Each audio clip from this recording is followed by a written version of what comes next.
آپ بھی قدم بڑھائیں سر. میں کسی کا نام نہیں لوں گا جناب خان صاحب. میں حاضر ہوں جناب, میں حاضر ہوں.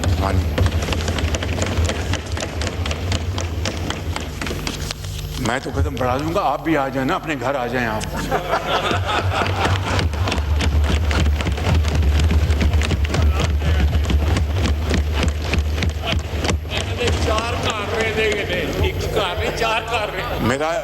میرا ان سے بہت بھائیوں والا تعلق ہے, بہت بھائیوں والا تعلق ہے.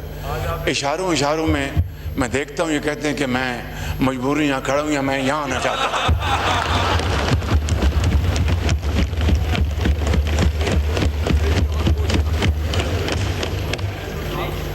خان صاحب میرے انتہائی لائق احترام اسپیکر صاحب بیٹھے ہیں, مجھے بڑی گھور کے مجھے دیکھ رہے ہیں, لیکن میرے دل میں ان کا بڑا احترام, اس دل سے احترام, دل سے. اور ایڈوکیٹ صاحب بھی بیٹھے ہیں, ان کا میرے دل میں, اور ہمارے جو ملتان کے ہمارے جو ہیں بیٹھے, یہ سب ہمارے بھائی ہیں جناب اسپیکر. کوئی لڑائی نہیں, صرف آئین اور قانون اور جمہوریت کو فروغ دینے کے لیے. میں آج پھر اس وقت میں نے مساق جمہوریت کی ایک مرتبہ نہیں, یہ سب گواہ ہیں, تاریخ کے اوراق گواہ ہیں, آپ کا ریکارڈ گواہ ہے کہ میں نے اس وقت بطور لیڈر دی اپوزیشن ایک مرتبہ نہیں, ایک سے زیادہ مرتبہ کہا کہ آئیے مساق جمہوریت کی طرف بڑھیں, آئیے مساق معیشت کی طرف بڑھیں. پایا حقارت سے میری ان انتہائی مخلصانہ آفرز کو ٹھکرا دیا گیا, لیکن as they say it is never too late. آئیں, بیٹھیں, میں بات چیت کے لیے تیار ہوں. Thank you very much. آپ نے فرمایا کہ جاتی عمرہ آپ تشریف لے جاتے تھے, وہ آپ کا گھر ہے, آپ جب بھی آئیں, لیکن آپ کے علم میں ہے, یہ کوئی بات بتانے والے نہیں, کہ جب بھی میں اچھے دنوں میں کوئٹہ جاتا تھا تو سب سے پہلے ان کا پوچھتا تھا, اور ان کے گھر جاتا تھا, ان کے خود فون کر کے کہ میں آنا چاہتا ہوں, چائے پینا چاہتا ہوں. میں سمجھتا ہوں کہ یہ کوئی پوائنٹ سکورنگ نہیں ہے, یہ کوئی احسان نہیں ہے. اسی طریقے سے قومیں جڑتی ہیں, پیار محبت کو فروغ ملتا ہے, اظہار اور قربانی کا جذبہ ابھرتا ہے.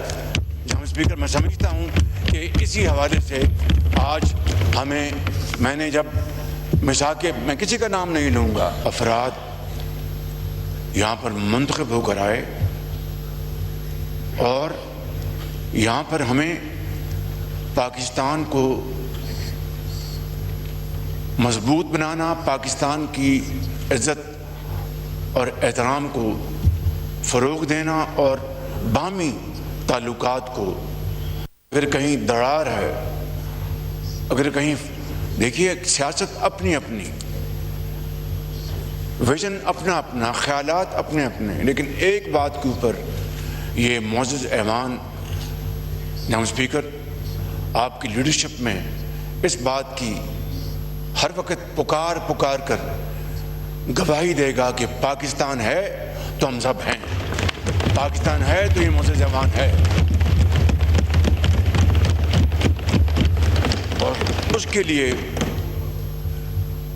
جو بھی قربانی دی جائے وہ کم ہے.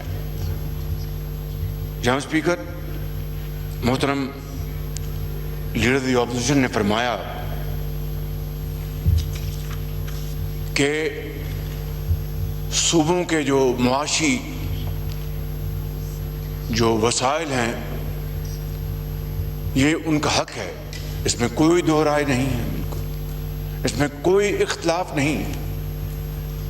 آپ ریکوڈک کی مثال لے لیں, اس کا معاہدہ پڑھ لیں جناب اسپیکر.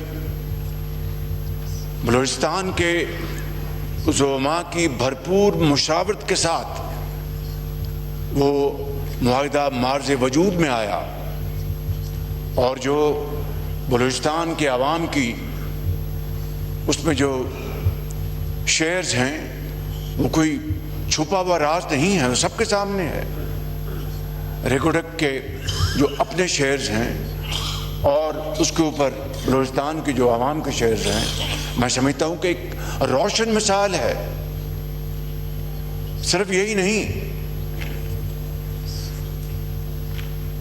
2010 کا NFC ایوارڈ جناب اسپیکر پاکستان کی تاریخ کا ایک ایسا ایوارڈ ہے جس میں بلوچستان، جو کہ پاکستان کا ایک بہت خوبصورت صوبہ ہے، بڑے غیور عوام ہیں، چاہے وہ بلوچ ہیں، پشتون ہیں یا دوسرے وہاں پر جو لوگ عوام آباد ہیں، وہ بڑے غیور، بڑے دلیر عوام ہیں۔ 2010 کے NFC ایوارڈ میں جناب اسپیکر بلوچستان کی مطالبے کے اوپر ان کا جو شیئر ہے 100% بڑھایا گیا، 100% جناب اسپیکر، جو آج تک چلا آ رہا ہے۔ اور یہ کوئی بلوچستان کے عوام کے اوپر کوئی احسان نہیں تھا، چاروں صوبوں نے، اور سب سے زیادہ پنجاب نے اپنا شیئر ڈالا۔ اور مجھے آج بھی فخر ہے جناب اسپیکر کہ پنجاب نے، مجھے اگر وہ فگر آج بھی یاد ہے تو 11 ارب روپے سالانہ، اور آج ہم 2026 کے وسط میں ہیں جناب اسپیکر، اس کو ضرب دے لیں تو یہ 100 ارب روپے سے زیادہ تجاوز کر جاتا ہے۔ یہ کیا ہے؟ یہ کوئی احسان نہیں۔ اگر 4 بھائی ہیں تو چاروں کو، اگر ایک روٹی ہے تو چاروں ایک روٹی کو بانٹ کے کھائیں گے۔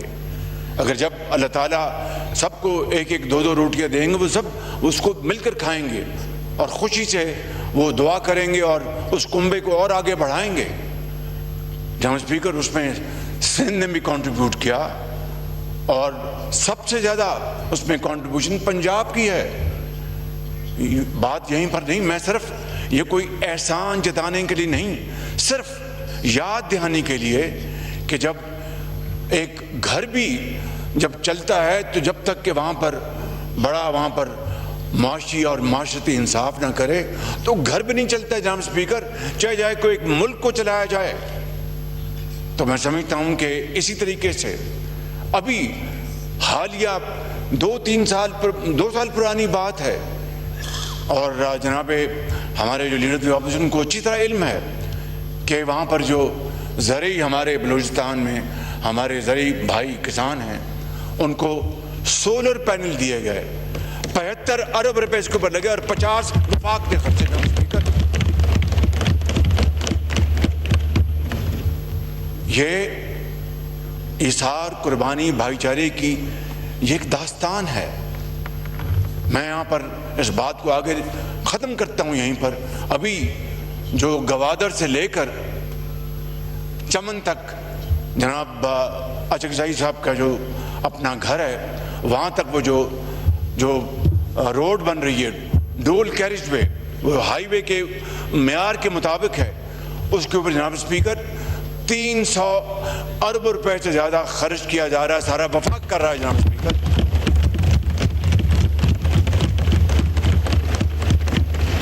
محمود خان صاحب نے تو یہاں پر مطالبہ نہیں کیا تھا، ان کی خواہش ضرور ہوگی، لیکن آپ نے تو مطالبہ نہیں کیا تھا، کسی اور نے مطالبہ نہیں کیا تھا، لیکن بطور وزیر اعظم پاکستان یہ میری ذمہ داری ہے کہ میں اپنے حد المقدور انسانی حد تک وہ کروں جس سے کہ چاروں صوبے جو ہیں ترقی کے دور میں برابر ہو جائیں۔ یہ راتوں رات تو ممکن نہیں ہے، لیکن ہم سب کی اگر یہ مشترکہ خواہش اور عملی کوشش ہوگی تو جناب اسپیکر یہ بالکل یہ ممکنات میں سے ہے۔ آپ نے ایک نہیں، دنیا میں کئی اس کی مثالیں ہیں۔ جناب اسپیکر، میں یہاں پر یہ عرض کروں گا کہ آپ نے اپنے تقریر میں افواج پاکستان کی بھی بات کی۔ ابھی 3 دن پہلے جناب اسپیکر 22 ہمارے فوج کے افسر اور جوان ابھی شہید ہوئے۔ وہ ہیلی کاپٹر اڑا تھا اور اس کا فیلئر، وہ اللہ کے پیارے ہو گئے۔ اس میں 2 ہمارے مسیحی بھائی تھے۔ دن رات بلوچستان میں جو دہشت گردی ہو رہی ہے، اور کون نہیں جانتا کہ ان میں کن کا ہاتھ ہے، خارجی ہاتھ ثبوتوں کے ساتھ ثابت ہے جناب اسپیکر۔ ان کو مالی ان کو مدد دی جا رہی ہے، ان کو تکنیکی مدد دی جا رہی ہے، اور ہر روز کہیں نہ کہیں یہ دہشت گردی کے واقعات ہو رہے ہیں۔ اور جس ڈیورنڈ لائن کی آپ نے بات فرمائی، وہ آپ کا ایک اپنا خیال ہے، بالکل ہم اس کا احترام کرتے ہیں، لیکن سیکورٹی کے لیے، پاکستان کی سیکورٹی کے لیے، عوام کی حفاظت کے لیے اگر وہ لگائی گئی وہاں پر باڑ، تو میں سمجھتا ہوں میری نظر میں وہ ایک بالکل مناسب اور صحیح قدم تھا، بالکل، کہ اگر اس سے دہشت گردی کے حوالے سے ایک بچے کی بھی جان بچتی ہے تو میں سمجھتا ہوں کہ وہ پوری کی پوری رقم جو 2000 کلومیٹر کے اوپر جو پھیلی ہوئی ہے، وہ رقم جو ہے وہ اگر اربوں روپے میں ہے تو میں سمجھتا ہوں کہ ایک بچے کی جان بچی، تو میں سمجھتا ہوں کہ وہ رقم جو خرچ ہوئی بالکل جائز خرچ ہوئی ہے۔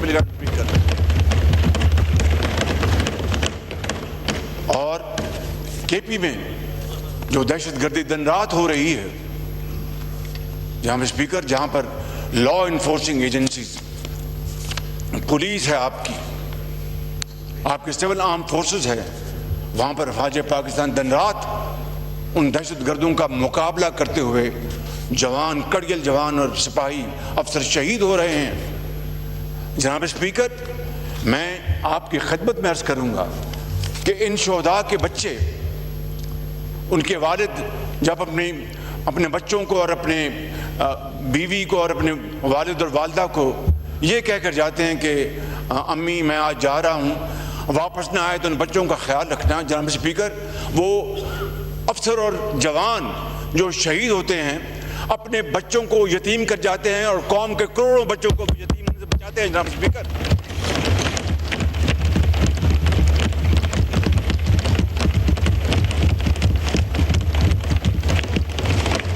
میں سمجھتا ہوں کہ ہمیں مل کر ان قربانیوں کا ہمیں نہ صرف احترام کرنا چاہیے بلکہ ان کی پوری عزت و تکریم کرنی چاہیے، کہ اگر آج ہم اپنے شہداء کا احترام نہیں کریں گے تو پاکستان کے بارے میں دنیا کیا کہے گی؟ دنیا کو چھوڑ دیں ان کے یتیم بچے جن کو یہ نہیں پتا، ابھی جو پرسوں چوتھ جو جنازے ہم پڑھ کے آئے ہیں، جہاں اسپیکر ننھے منھے بچے، ان کو نہیں پتا کہ ان کے والد اس دنیا سے کوچ کر گئے ہیں، اور اللہ تعالیٰ نے قرآن کریم میں شہید کے درجے کو بہت صراحت سے بیان کیا ہے۔ ان کو نہیں پتا کہ ہمارے والد کہاں چلے گئے اور وہ ان زندگی کے اندھے تھپیڑوں کا کس طرح مقابلہ کریں گے۔